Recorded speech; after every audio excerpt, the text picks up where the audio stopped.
रत्ना बहुजन Dastak news से और दल्लूपुरा गांव है दिल्ली का। तो देखिए यहाँ पर बाबा साहब भीमराव अंबेडकर की जयंती का जो प्रोग्राम है वो यहाँ पर अभी शुरू हो रहा है और बहुत सभी समाज के लोग यहाँ पर मौजूद हैं इस प्रोग्राम में पार्टिसिपेट करने के लिए। कपिल जी हैं, कुछ बात रखना चाहते हैं, इसी एरिया की सोसाइटी में रहते हैं। हाँ कपिल जी, क्या संदेश देना चाहते हैं बाबा साहब के? संदेश देना चाहते हैं कि आज हमारे बाबा साहब का 134वां जन्मदिन है और उसको हम बड़े हर्षोल्लास से मना रहे हैं, जो कि हमारे लिए एक बहुत बड़े पर्व की तरह है। और हमको जो बाबा साहब ने दिया है वो किसी भगवान ने नहीं दिया, हमारे लिए वो एक भगवान है।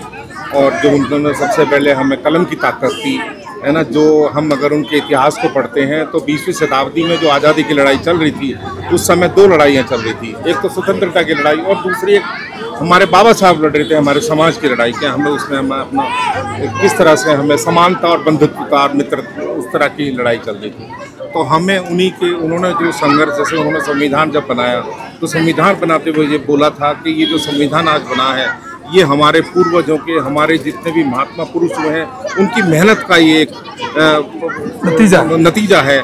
और इसी संविधान में सारा हमारा जो बुद्धिज़्म है, जो स्वतंत्रता समानता उस पर आधारित है। और लेकिन उन्होंने जो बात कही थी कि भाई अगर संविधान कितना ही अच्छा हो, अगर उसको अपनाने वाले लोग खराब होंगे तो उसका कोई यूज नहीं है, जला देना चाहिए, फाड़ के फेंक देना। और आज हमारी जो स्थिति है हम नहीं उस पर कोई टिप्पणी करना चाहेंगे, लेकिन ये है कि जो हमारे बाबा साहब की जो शिक्षाएं हैं, आप शिक्षित बनो, सबसे पहले कलम की ताकत, फिर संगठित रहो और संघर्ष करो, हमें उन पे ही चलना है। कपिल साहब, मुझे लग रहा है बाबा साहब को अध्ययन किए हैं, आपकी भाषा शैली से लग रहा है। कोई बाबा साहब का एक कोट बताइए। नहीं, एक कोट उनका तो बहुत सारे कोट हैं, जैसे मान लो बचपन की एक उनकी कहानी है कि जब वो उनके दादा भी फौज में थे, फौज वाले उसमें इंदौर के पास मऊ में उनका जन्म हुआ, उनके पिता भी उनको विरासत में मिली फौज में। तो जब वो एक गांव में जा रहे थे वो और उनका बड़ा भाई एक बैलगाड़ी, मतलब वो जब गांव में जा रहे थे ट्रेन से उतरे तो उनको पिताजी को लेने आना था, लेकिन वो किसी वजह से उनके पिताजी नहीं पहुँच पाए। उनका लेटर उनको पिताजी को मिल नहीं पाया तो उनको वहाँ पे बैलगाड़ी में बैठना पड़ा। तो जब वो बैलगाड़ी में बैठ गए तो जब उसको पता लगा कि भाई ये तो अछूत है, तो इस जाति से बिलोंग करते हैं, तो उन्होंने उसको उतार दिया। लेकिन उसके बावजूद उन्होंने मिन्नत करने के बाद दुगना किराया दिया और उसके बाद वो तब उनके दिमाग में जो वो कभी भी जब उन्होंने अपने जितने भी वॉल्यूम लिखे हैं उनमें उसका जिक्र है। मैं आप थोड़ा इंटरप्ट कर रहा हूँ। मैं अपने जो मेरे व्यूअर्स हैं मैं उनको बताना चाहता हूं, अगर वो इस चीज को पढ़ना चाहते हैं तो एक बुक है बाबा साहब द्वारा लिखी गई waiting for A visa. Waiting for visa उनकी आत्मकथा उसमें लिखी गई है और जिस पर मेरे 1 अप्रैल से और 20 अप्रैल तक लगातार उनकी आत्मकथा पे लगातार 20 एपिसोड मेरे चैनल पर चल रहे हैं। अगर वो बाबा साहब की इस आत्मकथा को सुनना चाहते हैं या उसको पढ़ना चाहते हैं, पढ़ नहीं पाए, तो मेरे चैनल पे लगातार वो देख सकते हैं। सर बोलिए। हाँ, तो वो उसी से तब तो कभी भी जब वो लिखते हैं तो उसमें उनका सबसे बड़ा उनको ये था कि वो जो डिस्टेंस था, वो जो उनके दिमाग पर जो असर डाला वो जिंदगी भर रहा और उसको वो हमेशा याद रखते रहे कि मुझे इससे कैसे मुक्ति दिलानी है, अपने समाज को कैसे मुक्ति दिलानी है। जहाँ तक आपने बात की, और कई स्थान से जैसे बड़ौदा में जब वो जॉब के लिए आए तब उनको उस तरह से बोधि वृक्ष के नीचे बैठ कर रोए थे, तो उनको रहने के लिए जगह नहीं मिली। आज भी उस हालत में कोई बदलाव नहीं है बहुत बड़ा सर। मतलब आप ये देखेंगे कि मतलब गाँव में तो अब स्थिति थोड़ी, गाँव में नहीं सर, और शहर में। मैं आपको अपना एग्जाम्पल दे रहा हूँ जिसके ऊपर मैंने फिल्म बनाई है। मैं वसुंधरा में इसी आपके क्षेत्र में रहता हूँ पिछले 25 साल से। जी जी।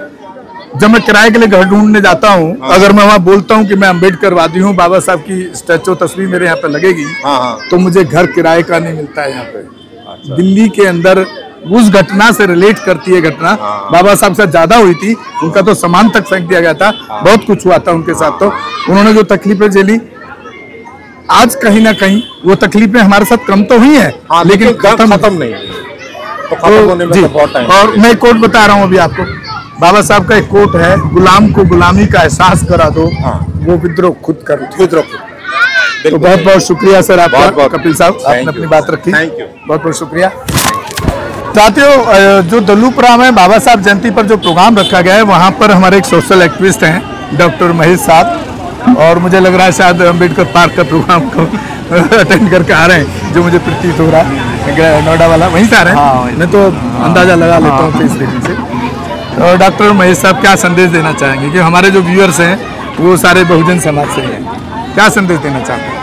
साथियों, मैं आपके चैनल के माध्यम से पहले तो बाबा साहब डॉक्टर भीमराव अंबेडकर जी का जो जन्मदिन है आज, मैं पूरे देश को और पूरे बहुजन समाज को हार्दिक शुभकामनाएं देना चाहता हूं।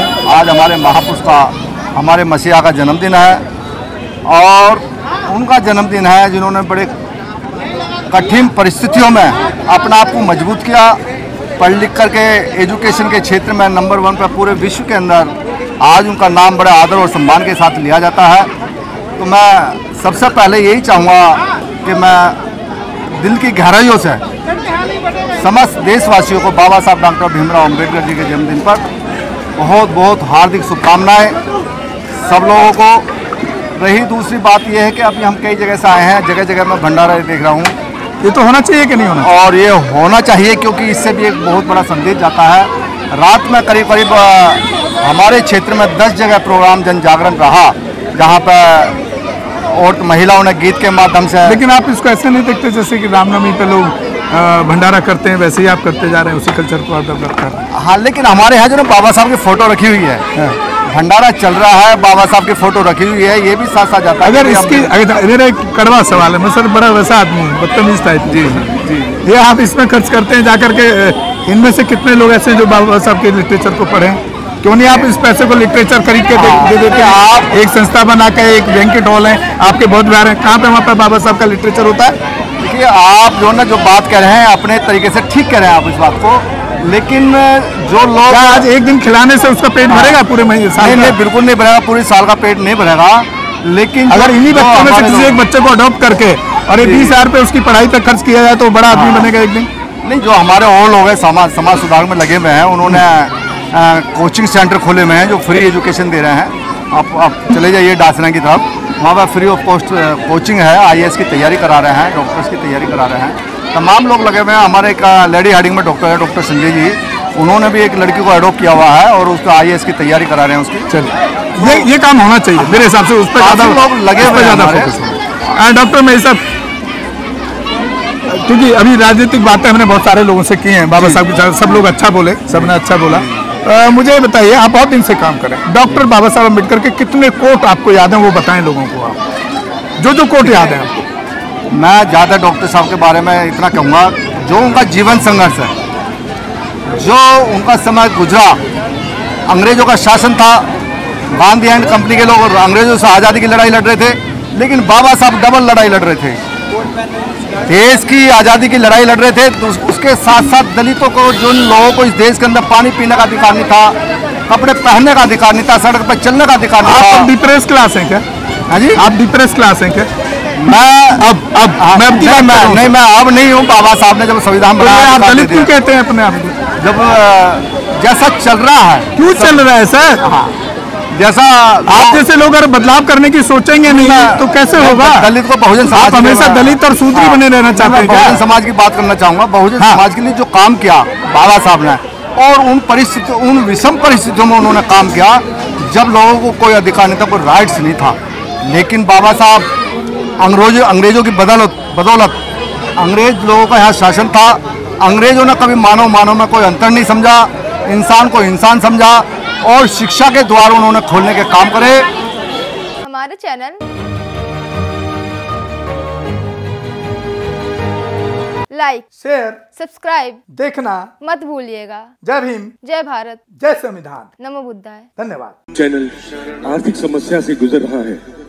अगर आप बहुजन समाज में बाबा साहेब अम्बेडकर और तथागत बुद्ध की विचारधारा को अधिक से अधिक लोगों तक पहुंचाना चाहते हैं तो हमें आर्थिक सहयोग प्रदान करें, ताकि हम अपने चैनल के माध्यम से देश विदेश में समता, बंधुता, एकता और संवैधानिक अधिकारों को ज्यादा से ज्यादा लोगों तक पहुंचा सकें। आप अपनी सहायता राशि नीचे लिखे खाते में जमा करा सकते हैं।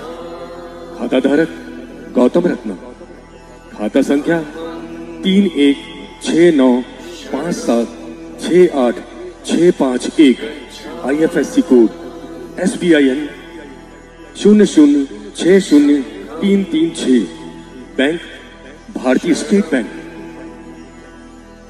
आप हमारे बैंक खाते का विवरण स्क्रीन पर भी देख सकते हैं। जय भीम, जय भीम। मैं गौतम रत्ना गौतम फिल्म्स प्रोडक्शन में आपका स्वागत करता हूँ। आप हमारे प्रोडक्शन हाउस के अंदर अपना कैरियर बना सकते हैं as a film director, as a producer and actor and actress and editor and cinematographer also. अगर आपको फिल्म से रिलेटेड कुछ भी प्रोजेक्ट आपको बनवाना है तो हमारे पास में पूरा सेटअप है, जिसमें फिल्म कैमरा है, शूटिंग लाइट्स है और एडिटिंग है। सारा A to Z एक ही जगह पर आपको हमारे यहाँ पर मिल जाएगा। तो दोस्तों, आप हमें कांटेक्ट कर सकते हैं हमारे नंबर्स पर 9810085714।